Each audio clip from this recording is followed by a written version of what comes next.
إله إلا الله.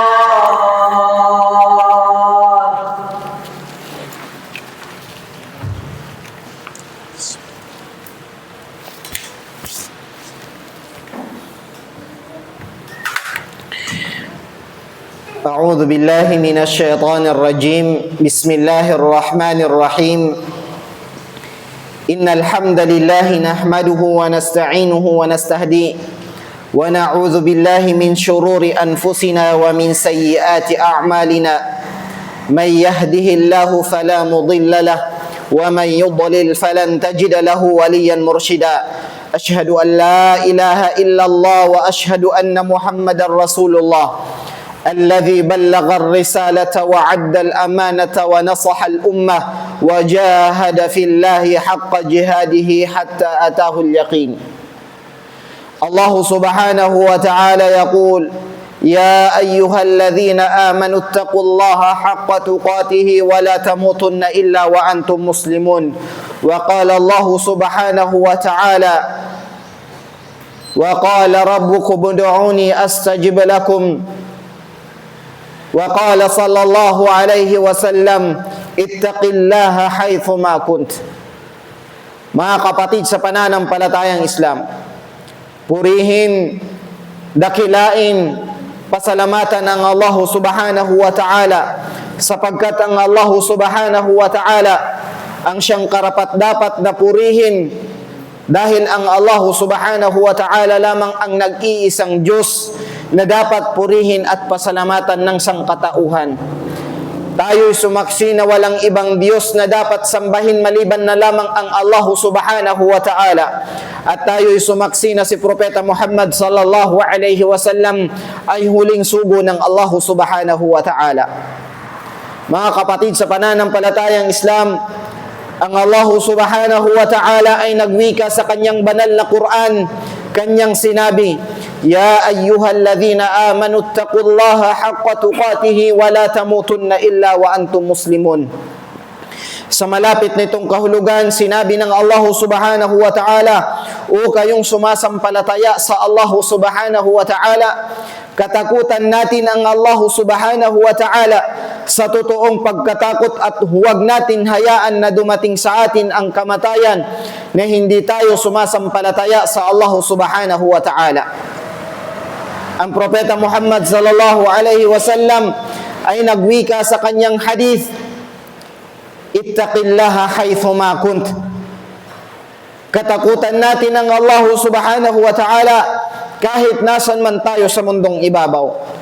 Mga kapatid sa pananampalatayang Islam, sinabi ni Imam Ash-Shafi'i rahimahullah, si Imam Ash-Shafi'i, isa sa mga tanyag na scholar sa relihiyong Islam, at isa sa mga apat na imam o ang ating mga sinusundan, pinagkukuhanan ng kaalaman patungkol sa relihiyong Islam. Mga kapatid sa pananampalatayang Islam, sinabi ni Imam Ash-Shafi'i rahimahullah: Atahza'u bid-du'ai wa tazdarihi wa ma tadri bima sana'a ad-du'a'u sihamul layli la tukhti walakin laha amadun walil amadin qada'u. Sinabi ni Imam Ash-Shafi'i rahimahullah, minamaliit mo ba ang dua? Minamaliit mo ba ang dua?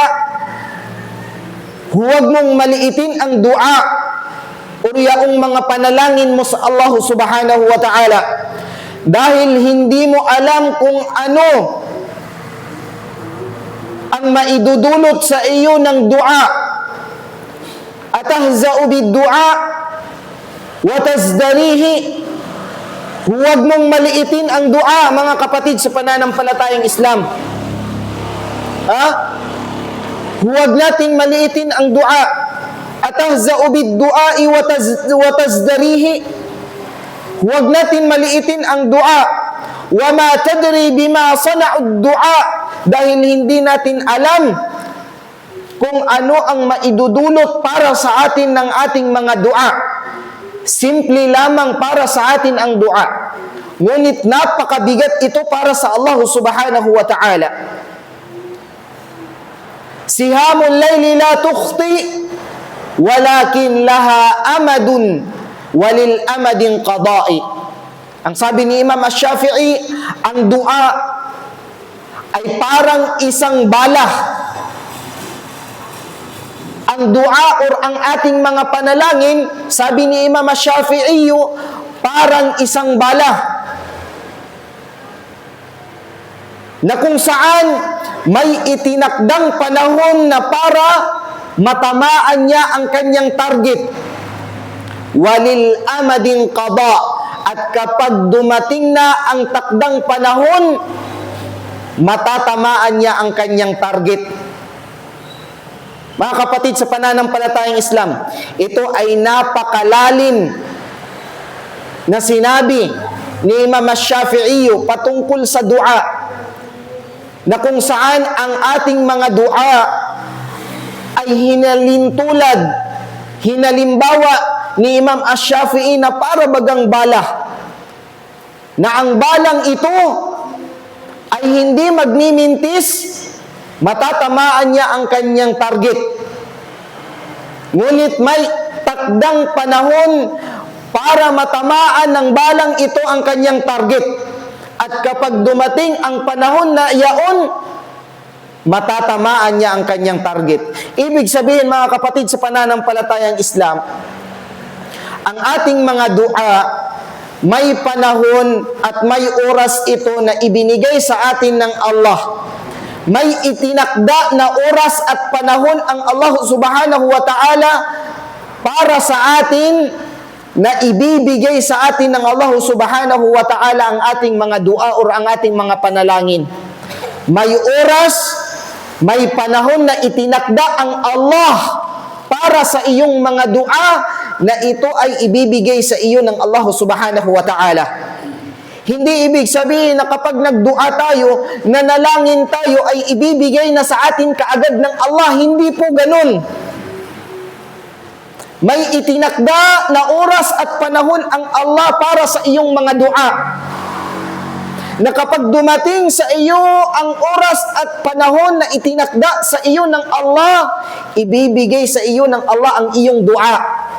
Ibibigay sa iyo ng Allah ang iyong panalangin. Na katulad ng isang bala, na kapag dumating na ang oras at tinakda ng panahon na matatamaan niya ang kanyang target, matatamaan niya ang kanyang target. Ibig sabihin, mga kapatid sa pananampalatayang Islam, huwag tayong panghinayaan ng loob. Huwag tayong malungkot. Huwag tayong masayangan. Huwag tayong malungkot kung ang iyong dua ay hindi kaagad na ibibigay sa iyo ng Allah subhanahu wa ta'ala. Huwag kang manlumo. Huwag kang mawalan ng pag-asa kung ang iyong dua ay hindi dumating. Huwag kang masaktan kung ang iyong dua ay hindi kaagad na ibibigay sa iyo ng Allah. Kasi lahat ng bagay sa mundo ay may proseso. Katulad na lang ng pag-aaral. Paano mo makakamit ang iyong pagiging guro or inhinyero or ang iyong pagiging abogado kung hindi ka daraan sa elementary, high school, college? Ganon din po ang dua, may proseso. Bago ito ibibigay sa iyo ng Allah ang iyong panalangin or ang iyong dua, may iba't ibang proseso na dadaanan ka. May mga iba't ibang proseso na dadaanan ang iyong buhay, bago pa man ito maibigay sa iyo ng Allah subhanahu wa ta'ala ang iyong panalangin. Kahit ang mga propeta, sila ay malapit na sa Allah, sila ay malapit na sa dakilang tagapaglikha. Pero ang kanilang mga panalangin ay hindi agad-agad na ibibigay sa kanila dahil nga merong proseso ang lahat. Merong proseso na dapat kang gawin upang ibigay sa iyo ng Allah subhanahu wa ta'ala ang iyong mga ipinapanalangin sa Kanya. Kaya mga kapatid sa pananampalatayang Islam, meron kasing mga taong Muslim, may mga iilan sa atin na kapag hindi kaagad na ibigay ang kanyang dua, nagagalit siya. Nawawalan siya ng pag-asa sa kanyang sarili. Ustaz, ang dami ko ng dua sa Allah, ang dami ko ng hiningi sa Allah, pero wala, hindi siya dumadating kaagad, hindi siya dumarating sa akin. Ilang Ramadan na, nagtatahajjud ako, palagi akong nagsasala, pero hindi pa rin dumadating sa akin ang aking mga panalangin o ang aking dua. Kailan ba ito ibibigay sa akin ng Allah subhanahu wa ta'ala? Mga kapatid sa pananampalatayang Islam, huwag tayong mag-complain. Huwag tayong mag-complain kung bakit hindi kaagad na ibibigay sa atin ng Allah ang ating mga panalangin o ang ating mga dua. Kasi ang lahat ay may proseso. Ang lahat ay hindi lahat binibigay sa atin ng Allah subhanahu wa ta'ala. Kasi hindi lahat ng ating mga kagustuhan sa ating sarili ay naibibigay sa atin ng Allah. Baka kasi yun yung maging dahilan para masira ka. Gusto mong yumaman. Bakit hindi binigay sa iyo ng Allah? Baka kasi kapag yumaman ka, nakalimutan mo na si Allah. O makakalimutan mo nang magsadaka. O makalimutan mo nang magkawang gawa. Bakit hindi binigay sa iyo ng Allah ang iyong mga kagustuhan? Baka kasi yun yung dahilan para mawala ka sa pananampalataya. Para mawala ka sa iyong pagsamba sa Allah. Lahat may proseso, mga kapatid, sa pananampalatayang Islam. At anuman nyo ang mga panalangin na makakasama sa iyo, ay hindi yun ibibigay sa iyo ng Allah subhanahu wa ta'ala. Ngunit meron din mga pagkakataon na kung saan ang iyong mga kagustuhan ay ibinibigay sa iyo ng Allah. Yun yung ipagpapasalamat mo sa Allah dahil ibinigay sa iyo ng Allah kung ano yung iyong mga kagustuhan sa mundong ito. Yun ay habag at awa sa iyo ng Allah subhanahu wa ta'ala. Kaya mga kapatid sa pananampalatayang Islam, anumang dua o ipinapanalangin mo sa Allah subhanahu wa ta'ala, kung hindi man ito ibinibigay sa iyo ng Allah, huwag kang mawalan ng pag-asa. Darating yung panahon, darating yung oras na kapag dumating ang oras at panahon na itinakda sa iyo ng Allah, ibibigay sa iyo ng Allah subhanahu wa ta'ala ang iyong mga panalangin. At huwag kang mawalan ng pag-asa kay Allah, lagi kang magtiwala sa Allah subhanahu wa ta'ala dahil ang Allah subhanahu wa ta'ala ang siyang nagbibigay sa atin lahat ng mga ating pangangailangan sa mundong ito. Aqulu qawli hadha wa astaghfirullah li wa lakum wa lisairil muslimina min kulli dhanbin fastaghfiruhu innahu huwal ghafurur rahim.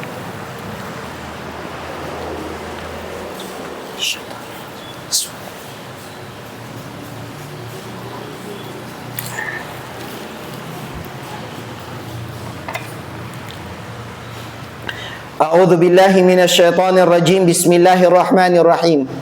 Alhamdulillah wassalatu wassalamu ala Rasulillah wa ala alihi wa ashabihi wa man da'a bida'watihi ila yaumiddin wa ba'd.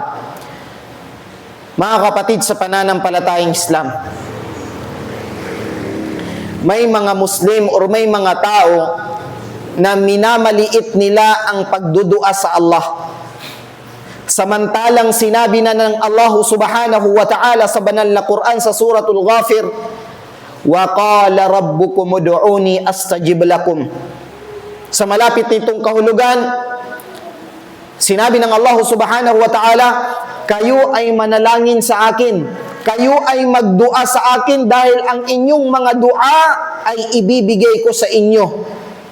Ano mang mga dua, mga panalangin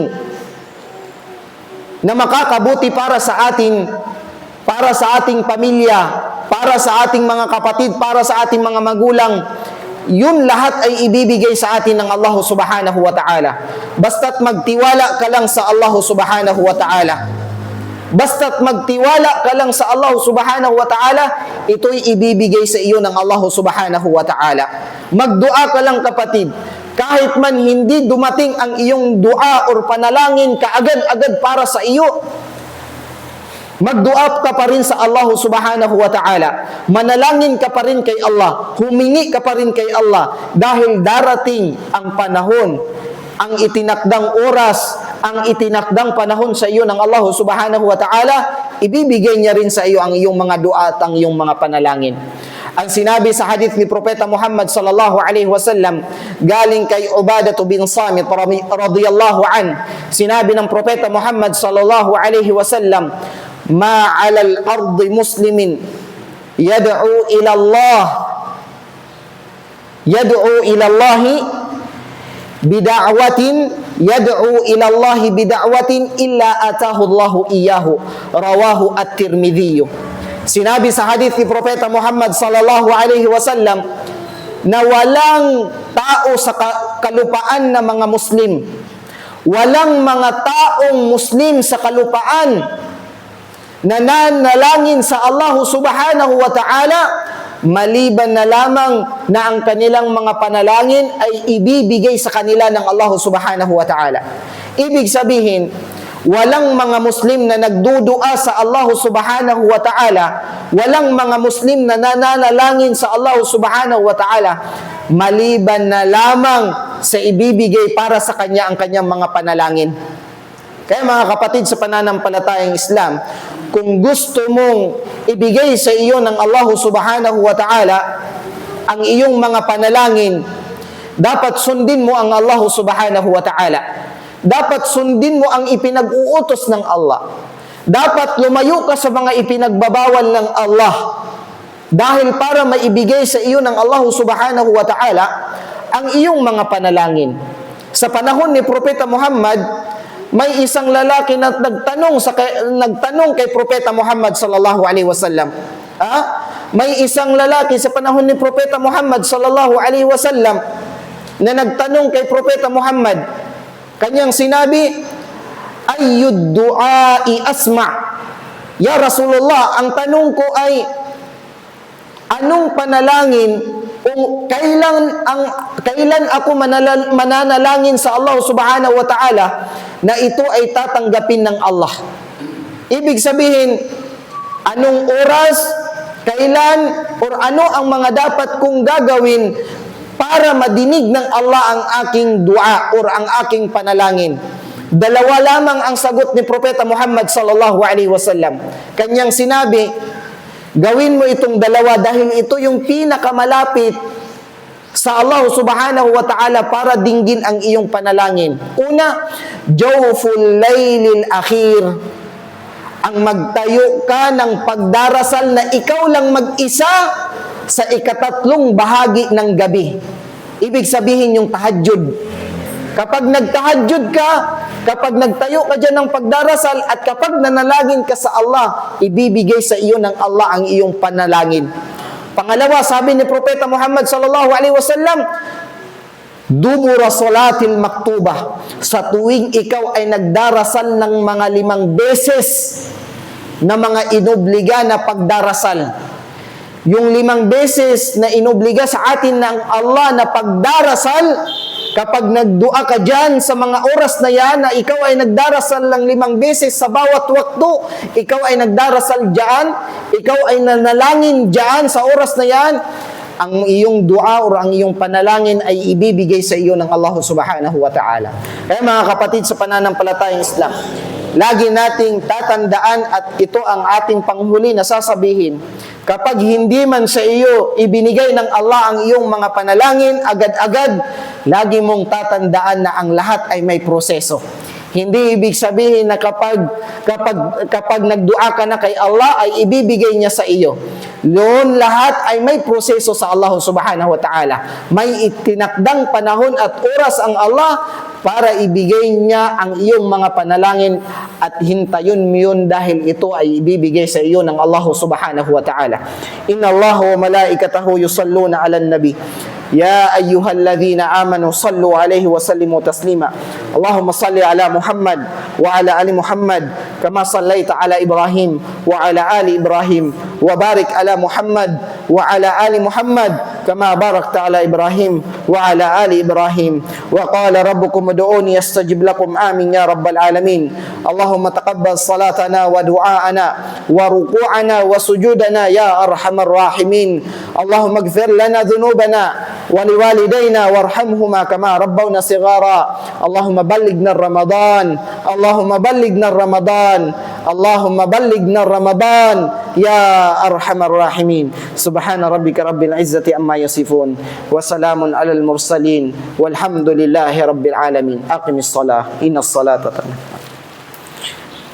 La ilaha. Allahu Akbar, Allahu Akbar.